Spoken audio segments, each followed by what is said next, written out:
opgave, det er en opgave fra en tidligere studentereksamen i skriftlig spansk. Og det vil sige, at den ser ud som den opgave, som du får, når du skal til skriftlig eksamen i 3.G, i slutningen af 3.G til studentereksamen. Den er delt op i to dele. Det her, det er, som du kan se, så er det side 4. Det vil sige, det er den sidste side, at selve opgaverne faktisk står på.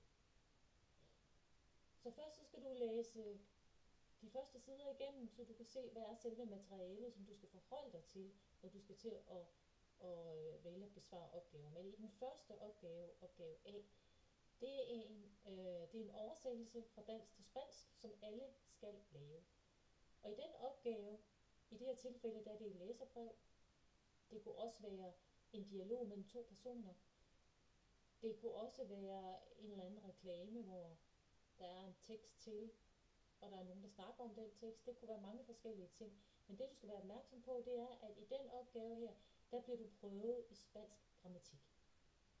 Og derfor vil du også komme ud for, at du skal forholde dig til for eksempel, hvilke tider der er anvendt i oversættelsen,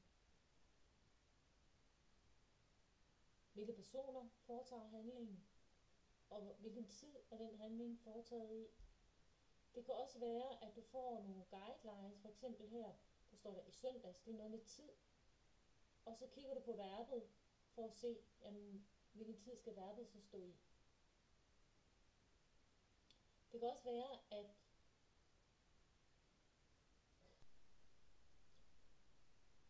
du skal være opmærksom på, om der er hovedsætninger og bisætninger.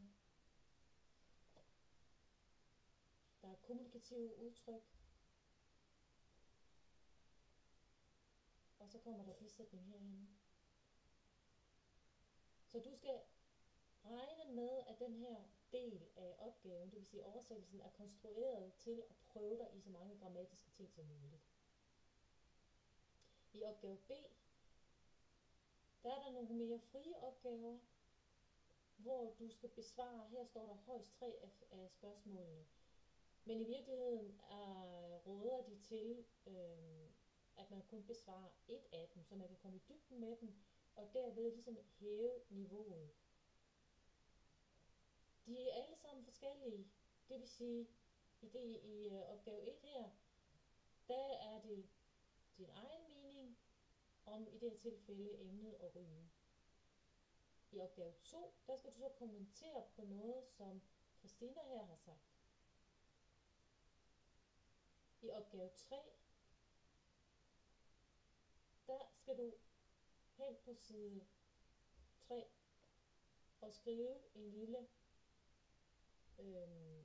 stil, hvor du forholder dig til det, der står på opgave 3. Det vil sige, at det er meget konkret. Det skal lige nøjagtigt være den her side.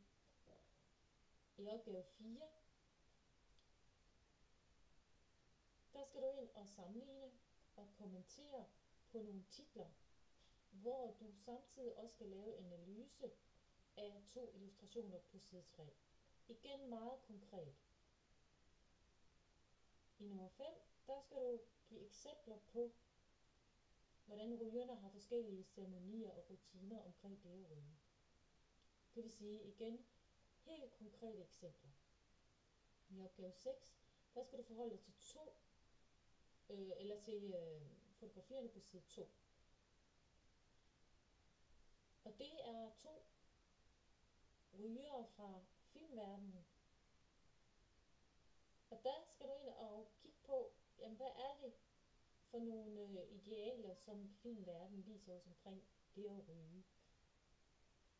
I sidste opgave 7, der skal du se på, hvordan den aktuelle virkelighed ser ud i forhold til unge og unge danskere og deres rygevaner. Deres indtag af alkohol, stoffer osv. Og det skal du skrive en lille artikel om det her emne. Så det er nok den opgave, der er friest. Men der vælger du alt efter, hvad du synes, der tiltaler dig mest, og hvad du synes, du kan formulere dig bedst omkring.